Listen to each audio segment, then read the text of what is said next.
Is Robert Brian Wilson, the star of the film, nearby? Could he maybe come out? And hey, there we go. Look at that. That's Andy. That's Andy. How you doing, sir? You had a microphone at one point. There it is. Oh, look at that. See, look. Do not try this at home. He's a professional. All right, we'll just give it one of those, and you should be live. Hello. Wired for sound. Yeah, awesome. Okay, and now we have the wonderful people from Stop the Stigma. If you guys want to bring on the prizes, and we will give this swag away. And as I pointed out, you weren't in here during the intro, but we have a very young Santa. Yes. And I said it's either the biggest parenting fail or best parenting ever, and I think it's the latter. But I agree. So if they want to reboot, we've got the candidate right here. Yes. For real life here. And we also have Lloyd Cryer, Mr. Texas Frightmare Weekend himself. That's right. All right, so I'm thinking Robert should be the one to draw numbers. Oh, I just figured that makes sense. My pleasure. Hey, we wouldn't want to be naughty. Thanks for coming out. Okay, first and foremost, thank you so much for coming out. Really appreciate it. We're going to give away one of the TFW prize packs. We're going to give away 4 of those. Going to give away 4 TFW prize packs. Started. I just have to ask one question. So, Utah. The whole thing was shot in Utah. Now that is not like a state known for very progressive thinking, and I'm just kind of wondering, like, at what point were you hanging out with the locals? So what are you guys here for? Well, see, I have an axe and I'm Santa. Yeah. How did that work out?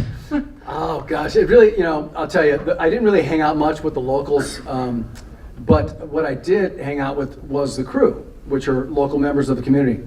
And they were great folks. And of course, they had some experience in doing film, and in particular, they had done a couple horror films in that area, which was kind of strange to me as well, Justin. Yeah, it's not really what you hear about with Utah. Yeah, Utah. No, not a lot of splatter. Yeah, a lot of suits. And so they were great, and they were of a different group that you would find in Utah. They were real loose. They had a lot of fun. They enjoyed making these types of films. It was real exciting for them, which made it exciting for me. This was my first time out doing film, so it was a great experience for me to have a great group of people like that in Utah that were very friendly, and they just really genuinely enjoyed having a good time, even while we're making film, and of course after, little parties here and there. So they actually, so now you know the truth. People in Utah actually do know how to party. Little did we know. Do we have any questions from you fine looking people out there in the seats? You're going to have to wave a little bit because I'm being blinded and my eyesight's not there. Here we go. There's a gentleman with a beard right there. Let's have it. Yeah, so I guess I'm just curious, obviously you're really, you're very young when you made this movie. And I'm curious, as a young man, when somebody approaches you saying, I want you to be our awesome killer psychopath Santa Claus. I guess what was your reaction? I wouldn't even know if they were. What led you to say, I really think what I want to do my first time out is kill people with an axe while dressed as Santa? It's in 1984. Yeah, right. Yeah, it's not current day. I'll tell you, it's really strange because it didn't happen like that. As an actor, you go to an audition, right? And so I went to an audition, just as many others that I'd gone to, and many others that I'd gone to after. And it was just you stand in a line, you sign in, and you go in and do your reading. And as an actor, you're just hungry to work. You've heard about it. People are all waiters. I was a waiter. You do all kinds of odd jobs to try and get a job as an actor. So when you're offered an opportunity in a film, I don't know that one weighs out all that much, what is this film about? And unless it's I would have to say that I would probably draw the line at a porno or something. You know what I mean? I would say, I'm good with this acting really thing. Artistic ones, though. Yeah, right? No, this film, it was just one of those things where I was just a young actor and I was real hungry for work. The opportunity came. There was a line in front of me that wanted, behind me that wanted it, in front of me that wanted it. And I was fortunately chosen to do it. And I'm kind of blown away to be here in front of you folks. This is very strange to me, 35 years later, to be talking about a film. Like I said, be careful what you do in your 20s, because all of a sudden, when it comes to film, I really was naive, I guess is the answer, to the whole subject matter and what I was getting myself into. But hey, right on, I'm glad I did it. So no running for office. You I will not be that. running for office. So that was actually, that was one thing I wanted to ask is, this was, again, 1984. It was, in many ways, a simpler time, but I brought it up during the intro, there was a lot of controversy. Opening weekend, you beat Nightmare on Elm Street, but then, as I pointed out, they played the trailer during Little House on the Prairie, which I still, that's going to go down as one of the world's worst mistakes, and they yanked the movie, and I was around, I remember there was a lot of controversy about it. I remember going to church and they were talking about doing a letter writing campaign, this evil thing. So how much did that affect you? Okay, look guys, I made my first movie. Right. Oh, I'm suddenly the most infamous man in America. Yeah, I actually had a couple of occasions, well, one in particular where I was doing an interview after the film because of the negative publicity. People magazine came out and wanted to talk to me about it. And they basically said that, maybe in a nutshell that my career might be over. And, I really, it didn't affect me. I never even considered the words, the thought. It didn't have any effect on me at the time, and it didn't have any effect on my career. Really, shortly after that, I was doing stuff like Dynasty, primetime TV, just you name it. I probably did an Under 5 or an episode of one of your nighttime TV shows in the 80s and 90s. So I guess bottom line is, all the negative publicity and all the potential for someone to blackball you in Hollywood because of a film you did, it did not happen in my case. Because Hollywood is very forgiving in that way. We're not like, I say we, I just live in that area. I'm not really a part of the fabric of Hollywood anymore, but they're very forgiving. They're very open to creative ideas, and if you want to make a film and it's not necessarily good, nobody cares in Hollywood. They just say, good for you, you made it. It's an experience, and you'll grow from that, and you'll make a better film next time. So, it was just a bumpy couple of weeks. It was a bumpy couple of weeks, but thinking when you go to the store, maybe they won't recognize me without the suit. Probably not very many people recognize me anyway. But Justin, I'll tell you, it was. I was probably still riding the wave of, hey man, not to go too far into this, you guys. I never grew up wanting to be an actor or anything. I just kind of got discovered, and the next thing I knew, I was doing this film. So I was still riding the wave at that time of, wow, I just did a film. It's just nuts, So it wasn't like I was fearful of what might happen next. Hell, I'd already done it. It was all good. Okay, what do we have? Anybody else? Oh, there's Freddie. Go, Freddie, go. So infamously, Mickey Rooney hated this movie and just tried to get it banned everywhere. Then he ended up being in Part 5. Were there any other actors or people in Hollywood that rallied against you, or antithetically, was there anyone in Hollywood who wanted you because of this movie, like horror directors or other actors who really were behind this movie throughout your career? No. No, the film didn't get me any additional work in the horror world. I think because it got pulled, that no one really saw it. You know what I mean? The folks that would matter in my life in Hollywood, casting directors, producers, etc., they had no access to it, and it did have a negative stigma. So they didn't. Hey, stigma! Did you hear that? There you go. We are here for Stop the stigma. And it clearly has stopped. You've got this many people, this many years later, who really wanted to watch this movie. Yeah. So no, it really didn't. It didn't help me, and I'd have to say this in the same breath that it didn't hurt me either. I don't know if that answers your question. No other Hollywood folks really came out and said anything about the film. Again, Hollywood's very kind that way. I don't know if kind's the right word. Mickey Rooney was just really grumpy. Especially once he got older. Just really grumpy. I don't know, what his deal was, maybe he had something for Mother Superior. I'm just putting it out there. Which that's something that I know in a few of these guys. I do a film series here, and they're regulars, and they've made the comment to me, and a lot of people made the comment to me. Basically, Mother Superior is the villain. If you really want to break it down, she's the villain of the series of the first 3 films. This is all her fault. So you're even listed on like IMDb as the anti-hero, and I think that's interesting, given the murder. There's a lot of murder, right?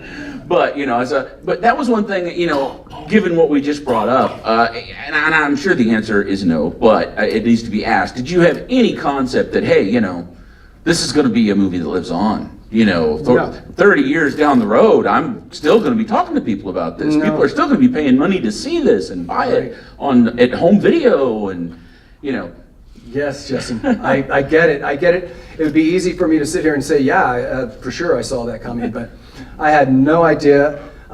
It wasn't until 4 years ago that one of the co-producers, Scott Schneed, he wrote me a letter and then invited me to a 30-year anniversary at the Egyptian Theater in Hollywood to come join them.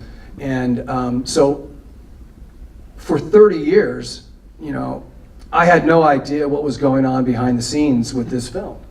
I didn't know that the horror fans of America had all gone to the video stores and picked it up when they were 12. I was 14. Okay, thanks. Yeah, and so, I had no idea that this was going on. So then I went to the anniversary at the Egyptian, and my wife and I were just blown away by the reception of the fans and the fact that they knew the film so well, and that I was somewhat of a star or some bullshit like that. I'm telling you guys, the neighborhood I live in, right?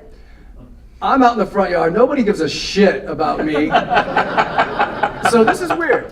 I never expected this. All right, we got another one from that. Here we go, right here near the front. Yes, So sir. you touched on it a bit about Mother Superior being the villain. I've seen this movie several times now, and I always feel bad for Billy. Billy is a sympathetic character, in my opinion. Is Right. that how you see the character, and is that how you saw it when you were making it, or were you just happy to have a job and Oh, wow. Yeah, happy to have a job, and just, at that point in my acting career, I didn't know a whole lot about how to go about the process.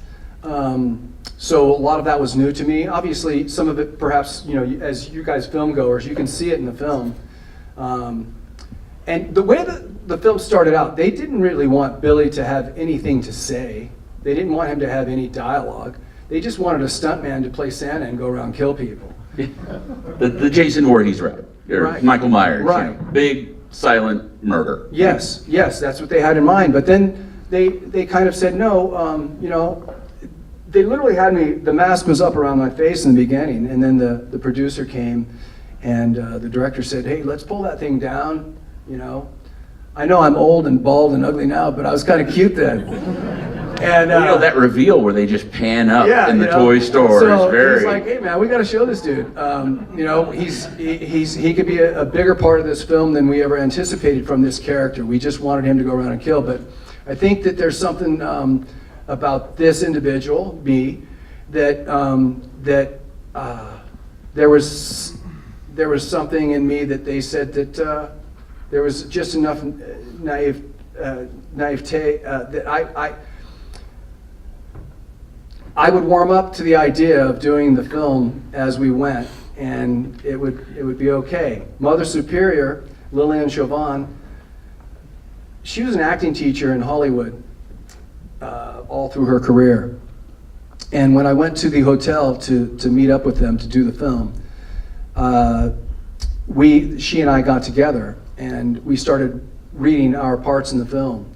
And she realized at that moment that I was very green and I didn't have any idea what the hell I was doing. Thankfully, I had that evening with her, and being an acting instructor, she walked me through the script and all the parts and pieces that I was going to do. And I spent all of my per diem paying her for that. That's cool. No, she was great, but she really helped me understand film, understand the camera, and what it was going to be shooting, and how much limited movement I would have in any given shot here or there. And we went through the script and did all these notes. She was fabulous. Without her, the film probably would have, I mean, it would have been such a, I was so clueless that I don't know what I would have done, you know. I really don't. So she was very helpful in that. What was the other part of your question? I'm sorry. Well, I'm just saying, you know, Billy is a sympathetic character. Yes, thank you. Did you see it that way? Yeah, absolutely. Well, I don't know that I saw it then. I just saw the moments, the truth in the moments that, you know, that he was experiencing, you know, and it was all very traumatic for him. And then when you read the script and you go through the whole process when he was a young boy and then what he went through, yeah, tremendously sympathetic character. He was doomed from the start. It was really messed up, you know. I really say poor Billy Chapman, the little fucker never had a chance. Yeah. You know? And he didn't. I I mean, wanted him to be helped. Yeah. Yeah. it's like if only somebody in this story would do something for him besides constantly traumatize him. Yeah. Yeah, they really worked overtime with that. Really, just, no, it's not enough that Santa shows up. She's going to force him right there, and then the beatings and the, oh dear. Well, I mean, it starts out with Grandpa, you know. Oh, sure. Great. Oh, Thanks, good old thanks, Grandpa. Gramps. Yeah. And then, you know, Mom and Dad getting killed on the way home. So it was all just, you know, a bunch of bad seeds being planted early on, man. Yeah, and then of course, off goes the little brother in the sequels, and off we go. Exactly. Yeah. All right, do we have anybody else? Anybody else hitting this up? Way up at the top? Okay, way at the top. Go for it. I'm sorry, I'm blind. No, it's okay. So, quick question. Usually in low-budget horror movies, when they hire an actor to do the kind of bloody work, so to speak, they tend to just be like, okay, well, break down the door. And they're like, okay, action, go. But in this particular case, did they have a stunt coordinator that was training you how to, say, use the bow and arrow, or the best way to swing the axe, or anything of that nature? Or was it just literally like, hey, can you break this door down? Yeah, okay, go. Yes, they did have a stunt coordinator on set. And I'll tell you, what he did for me was he basically taught me in the house where the young lady, I put her on the antlers for being naughty. Okay? Yeah, he taught me how to Dear throw Linnea. the axe. Linnea. Yeah. And he taught me how to throw that axe to stick it in the wall, right? And the rest of it, when it comes to like swinging things, I'm good at that. I come from a family of athletes. My father was a professional baseball player. My brother was a professional baseball player. My nephew's a professional baseball player. I could swing that stick. I just couldn't hit a curveball. You came prepared. You were ready to go. Yeah, I was ready. And when it You came to became me a that movie kind of star, stuff, so you're the slacker of the family, right? no doubt, no doubt. Like I said, I couldn't hit a freaking curveball. But no, he did show me some things, and he basically showed me a couple different spots where when I was falling and stuff, you know, to land on the right spot and you know, avoid landing on concrete and stuff like that. Yeah, he was a big part of it. Busting through the doors and stuff like that. That was just fun for me. Now, there was somebody way up there in the corner, and all I can say is speak up because I don't know about Robert, but I'm deaf as a post. The scene where the little girl is sitting on your lap when you're Santa, did you know that she was going to be filmed, or did they say, okay, a number of kids are going to come by, you know, say hello and hi? So how did they stage the whole with the naughty little girl who you proceed to traumatize? Which again, another good reboot option right there. Right. Bring her back. Yeah, no, it was a specific scene that we were shooting. We didn't just do that with each and every kid and just hope that we could get something. I don't know if that answered your question, but yes, thank you. It was a specific scene, yeah, that was fun. It was all fun. They just said wriggle and be snotty, and then he's going to terrify the hell out of you. which is you know a whole lot of perfect. Let me see. Do we No, have Billy was just confused at that point. He was very confused. All right, we got about 3 rows from the. I'm kind of pointing at you. That's the best I can do. Yes, now with it having been filmed in Utah, were there any actual Mormons involved in making? No Mormons were harmed in the making of this film. Involved. I can only imagine so, right? I mean, I'm sure What are the they were odds? Mormons. We never had that conversation. Nobody showed off their magic underwear? There's none of that? No, nobody did that. But I'm certain that they were Mormons. And then perhaps, maybe something a little bit deeper too. Some of them were into like survivalists or something like that. And I'm not sure what that all means, but yeah, I'm sure I was working with Mormons. There were some people there with compounds, is what you're saying. They have compounds somewhere where they have a lot of canned food and shotgun shells. But maybe these were the Mormons that kind of like, went on the other side of the track or something. I don't know. It's entirely possible. When Mormons go wild. Okay, the second row up. Again, I'm just kind of pointing in your direction. I apologize. There were a lot of cool kills in this movie. Which one was your favorite? My favorite was in the toy store with the bow and arrow. It was fun. The whole scene was fun because it wasn't just like a quick bam, kill somebody, you know what I mean? It was like it took some time, so it was fun, kind of like creeping through the store like when you're a little kid playing hide and go seek, or whatever it is, you're really like just, I'm gonna get him, I'm fucking gonna get him. And so it was really cool. And then that little nursery rhyme all through the house. I'm just kind of traipsing through that. Man, that was bitching. And then to grab the bow and arrow and shoot her, it was really cool. And it looked good on film too. Yeah, and that was, and that really was when kind of Billy kind of was really starting to enjoy things. At first, it was kind of a knee-jerk reaction, but that was really where the character started having a little fun punishing the naughty. You say fun. He was just doing what he thought he had to do. He's just doing his job. Just doing his job as best as he could. Does anybody else have anything out there? You guys are asking some really good questions. I appreciate it. Let's see. If I'm missing anybody, just shout out. Hey, there he is. All right. Oh, God, this guy? Man, sir, really? Could you take your seat? It's about working with Britt Leach.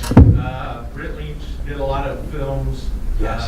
Other than this, I mean, he was kind of one of the biggest stars in the film. Absolutely. Yeah, he was very talented fellow and very gracious, just very kind. He's just a cool man, Now, who did he play? Just for Britt those Leach of us was who don't remember? the store manager. Yes, okay, that's what I thought. Mr. Sims. Mr. Sims, what a great guy. Which, best line in the film. Let's all get shit-faced. Yeah, you do that well. Best line in the film, right there. Yeah, no, he was a real cool man. He was also very giving, he knew that I told him flat out, hey man, I've never done this before. This is my first film. He's like, great. But he was also, very kind. He was,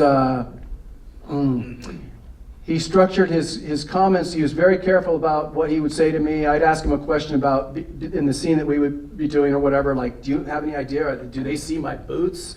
And he would say, no, man, we're right here in headshots. But he was very kind and very careful. He was just a gentleman. He was just a sweet man. I really dug Britt. I got to see him at the 30-year anniversary, and I was really, really glad to see him. He was a good dude.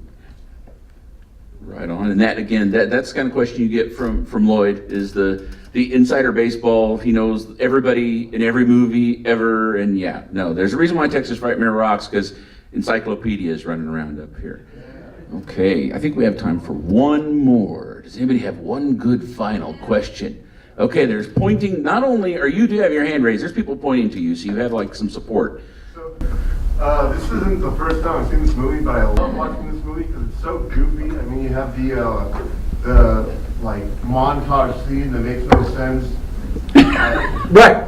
It's 35 years. Is this also one of your favorite? Like, can you enjoy it watching it? Thank you for that. Yeah, that's the key thing. Because it's hard when, like a lot of actors, we've talked about this, as a matter of fact, this evening. A lot of actors don't mind watching and looking at their work and watching it over and over again. I enjoy it with you guys. I enjoy it when I'm in an audience with you. At home, to watch it alone, I don't. I'm too critical of,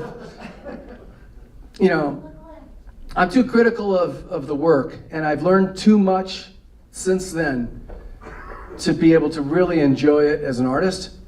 But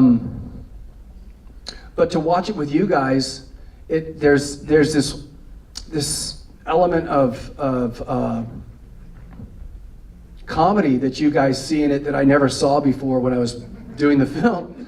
And it's hilarious, and I'm just, it wasn't until, I'll tell you the truth, it wasn't until I did the 30-year anniversary, and I sat with the audience, of course, and watched the film, that 30 years after the fact, I learned to appreciate it. So, and it was only because I was sitting with you, the crowd. All the other times that I watched it, I'm just too critical of the work. I'm one of those types of people that, I look at my front yard and say, man, I gotta do something here. I just, I'm constantly wanting to improve, and to look back at that alone is just a little bit hard sometimes. And everybody was, and when during the film, there was laughing, there was cheering, there was applauding, especially during Ira's line. There was a whole row that just erupted in applause, which was a beautiful thing. Yes. So yeah, it is very well loved. Some movies, older movies especially, have a certain, for lack of a better term, cheese factor. Yes. They're loved in that way of people just love to make fun of them. But Silent Night, Deadly Night, people love this movie. There are people, these guys, look at these people, they're into it. So, and again, that's, like you said, it's great to be able to get people like this together and revel in that and look back and say, how did we get here? Wow. I mean, I'm sure you have to do that sometimes. How did we get here? Oh, no. As I said when we started this thing, I had to jump in real quick and thank you guys for coming. I mean that sincerely.